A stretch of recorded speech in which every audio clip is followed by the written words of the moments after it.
Renegades by Marissa Meyer, Chapter 7. Adrian tossed his feet onto the coffee table, a bowl of cereal cradled in his lap. It was his standard fare when his dads worked late, which happened more often than not, and after the day they'd had, he didn't expect them to be home anytime soon. Grabbing the remote, he turned on the late-night news. Shaky footage of the parade appeared on the TV screen, a video of the puppeteer's Harlequin balloon drifting through the streets of downtown Gatlin, while crowds screamed and stampeded to try to get away. The voice from an off-screen reporter was quoting the statistics. The numbers had grown since he heard them that afternoon. Now they were saying there were 68 casualties, with 51 civilians still receiving treatment at Gatlin City Hospital, and 2 renegades, including council member Meyer, being treated for injuries at Renegade headquarters. Luckily, there were no fatalities. The perpetrator, anarchist Winston Pratt, known to most as the puppeteer, was in custody. Adrian turned his gaze away from the footage and settled his hand on the sketchbook beside him. He opened the cover and used his thumb to flip through the pages until he found his most recent batch of drawings. Those he doodled hastily as soon as he got home while the idea was still fresh. Crunching his way through a mouthful of cereal, he lifted the sketchbook to eye level, inspecting the drawings. Concepts for a new tattoo. He hadn't planned on giving himself any more, but then he thought every tattoo would be the final one, and less than 2 months into his experiment, he already had 3 inked onto his skin. But he'd learned a lot about his abilities up on those rooftops, facing off against Nightmare. Or he'd learned a lot about the Sentinel's abilities. There was potential there, great potential. He knew it. The armor had worked precisely how he'd hoped it would, offering both flexibility and protection, even if Nightmare had managed to find a vulnerability in the suit. And the springs on his feet had worked like a charm. The first time he launched himself from the street level up to the ledge, 3 stories high, he almost felt as if he'd taken flight.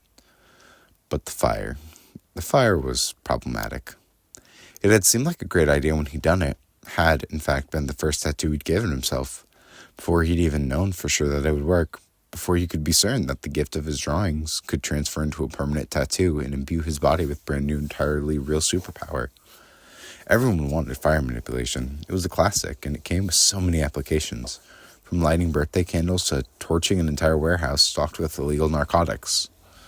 Not that he'd ever stumbled across such a warehouse, but if he did, he liked knowing he could do something about it. Fire was so unpredictable. It was a force in nature, wild and erratic. What Adrian needed was something clean and orderly, something that could be systematically aimed and fired, even by him, who was admittedly not the best shot in the Renegades. He needed something that would be a lot less likely to strike one of his own teammates. His first thought had been some sort of gun appendage built into the armor, but then he remembered a girl who had come to be trained at headquarters a few years back. A prodigy who could shoot narrow beams of energy out of a node in the center of her forehead, hitting any target with percussive force. People had mostly referred to them as lasers, but that's not what they were. Adrian wasn't exactly sure what they were, but he did know that they hit with enough force to stun an opponent and sometimes even knock them unconscious, without leaving any of the evidence a bullet might have left. No shell, no casing, no open wound. It was perfect. The trick was for him to figure out how to incorporate such an ability into the Sentinel's armor, and what sort of tattoo would convey such power. He often found it ironic that he could make absolutely anything come to life when he drew it, if only he could first convince himself that it would make sense in reality. He had to be strategic, practical. Springs on the soles of his feet, a swirl of flame on his forearm, a zipper on his sternum that could be opened to release the armored suit, and now a laser diode of sorts, a long narrow cylinder, this time on his right forearm, that would emerge on the Sentinel's gauntlet, already charged and ready to fire. He set down the sketchbook and crunched through another spoonful of cereal. And yes, the puppeteer was caught in the end, but I just don't think it's acceptable that so many bystanders were harmed before he was stopped.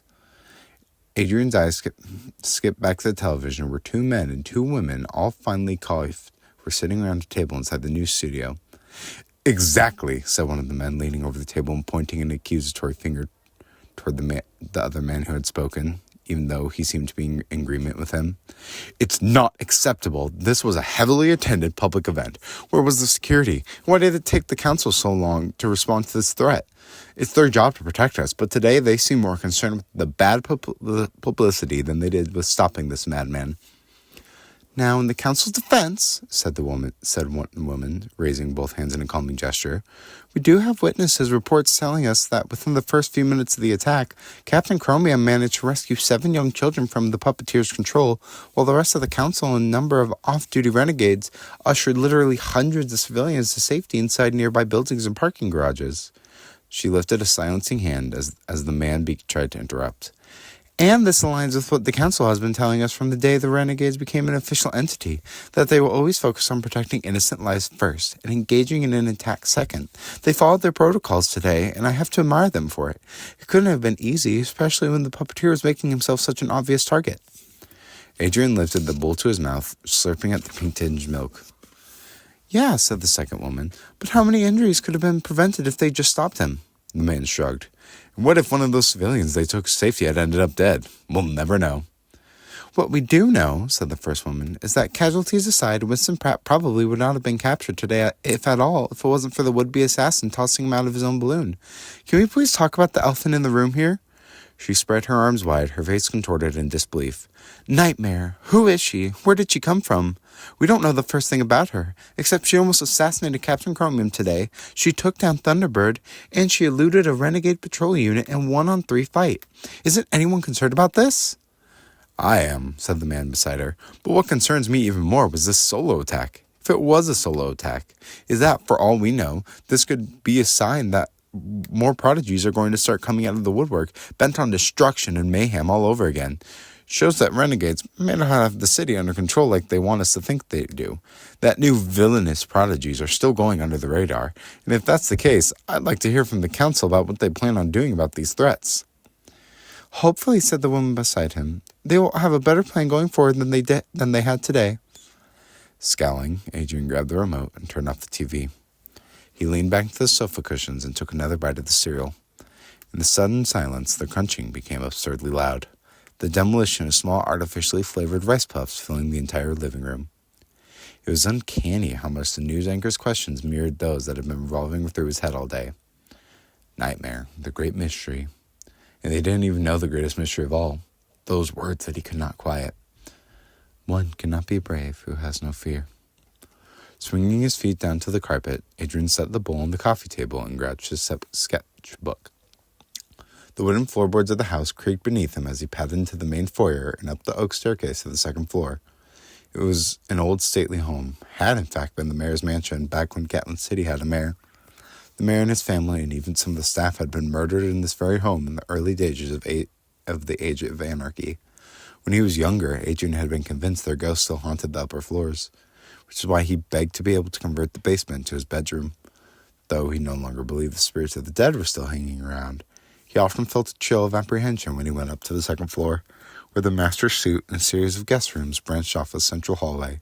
He rarely had cause to come up here, though. The basement, the kitchen, the living room, those were his domains.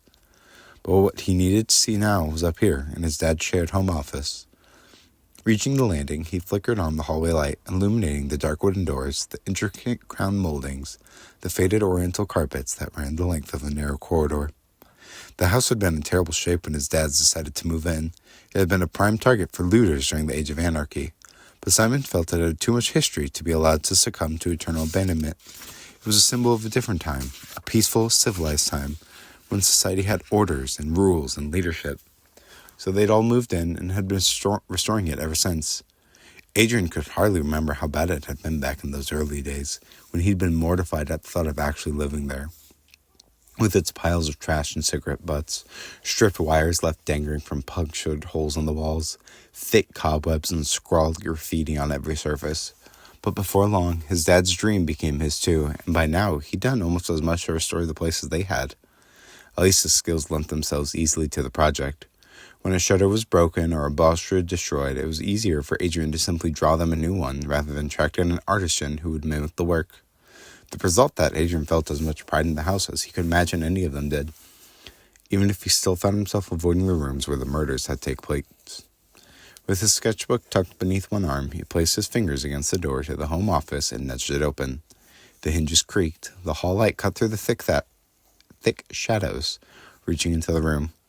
Adrian pressed the top button of the vintage press button light switch, one of the few that was still original to the home. The chandelier brightened, 5 small amber lampshades making the room glow in subtle shades of gold. The desk at the room's center was a mess, the bookshelves behind it equally chaotic. Organizing the room never seemed to become a priority when there was a city to run, and any free time his dad did stumble into was always dedicated toward working on the house.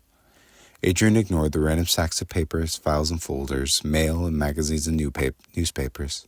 He went straight to the bookshelf where a series of dusty photo albums were sandwiched between an outdated geographical dictionary and a broken radio.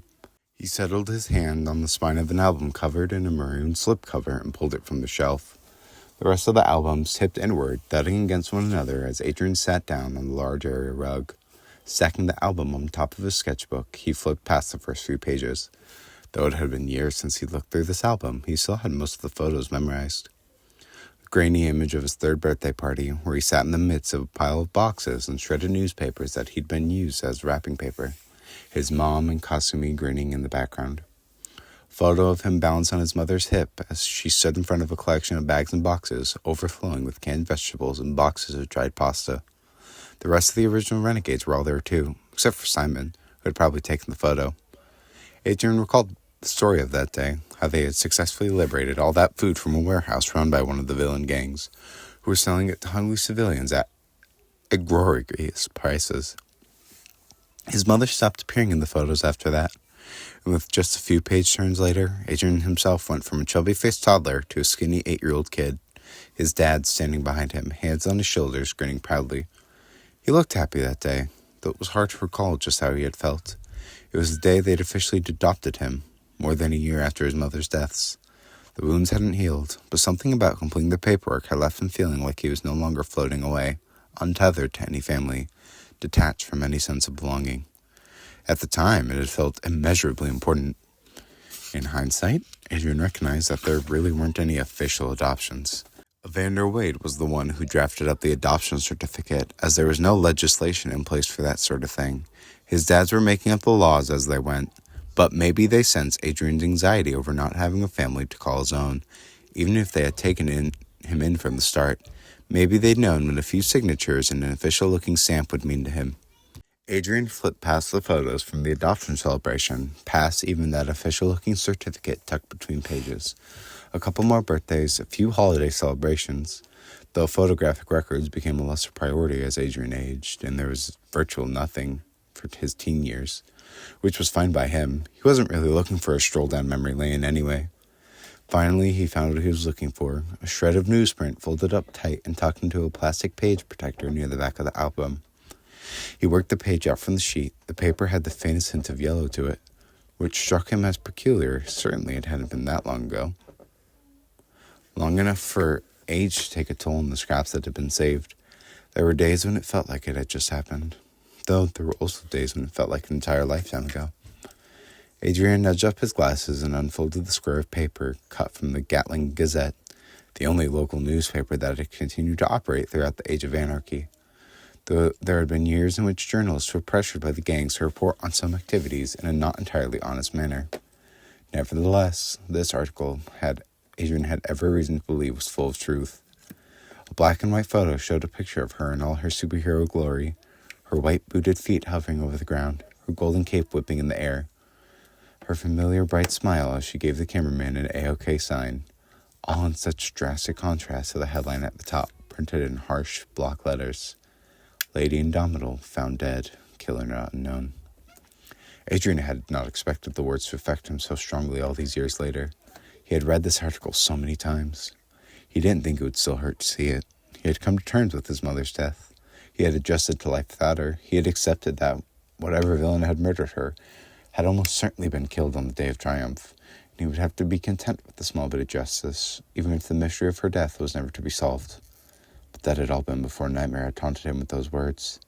That phrase that meant so much more to him than anyone else. Had she known? But how could she have? Adrian scanned the columns of the article until he found the paragraph he was looking for. An autopsy revealed broken bones and a fractured skull consistent with having fallen several stories to the concrete alleyway, and the coroner has stated that this is without doubt the cause of death. Though no additional signs of foul play on the body or at the crime scene have been found, the death being a potential suicide was quickly ruled out due to one piece of evidence, A plain white note card tucked into Lady Indomita's belt, printed with the ambiguous phrase, "One cannot be brave who has no fear." Adrian peeled his attention from the page and stared blankly at the back of the desk. Someone had killed her. Almost certainly a villain, someone who had managed to circumvent her own superpower. Because how does one fall 7 stories to their death when they can fly? He shut his eyes and thought it had been years since he'd had nightmares about his mother's body. His imagination supplied the vision all over again. Broken bones, fractured skull. Though his article didn't mention it, he had heard rumors that when she'd been found, her eyes had been open, her face contorted in a silent scream. A chill swept down his back. One cannot be brave who has no fear. What did it mean that Nightmare knew these words? She herself seemed far too young to have been involved with the murder, but it was possible the murderer was still alive. Did Nightmare know who it was? Was she in league with them? But if she had really joined the anarchists, then didn't it make sense that his mother's murderer might be one of them? He shoved the album onto the floor and stood, rubbing the back of his head. His feet began to pace, his eyes unseeing as he padded back and forth across the office. He knew the council was sending someone to search the anarchist stronghold for any signs that they were working with Nightmare, or that more of their members were involved in the attack on the parade. Maybe to arrest Cyanide as an accomplice. A patrol unit would be investigating them tonight, maybe even at this very moment. An experienced team. But he was the only one who knew about this connection to a cold case. The 10-year-old murder of Lady Indomita, an original renegade, his mother. If her killer was still alive, was still out there, then Adrian had to know. And as far as he could tell, the only person who might have that answer was Nightmare. Swallowing, he brought his hand down to his sternum, where the zipper tattoo lived in secret beneath his t-shirt. His feet stilled. For Adrian Everhart to go against a direct order and investigate the anarchists on his own would tempt far too many consequences. For him and for his team. Sketch couldn't go by himself, and he wouldn't involve the others. Not until he had something more substantial than a single uttered phrase that no one else had been around to hear. He knew it was dangerous and maybe a little stupid. His first go-round as a sentinel hadn't exactly gone as planned, but he'd already tried asking for permission once. He knew there was no point trying again. He would tell the council everything, about the sentinel and his newfound abilities, about Nightmare and what she had said. He would tell them soon. He would tell them the truth, after he had some answers of his own.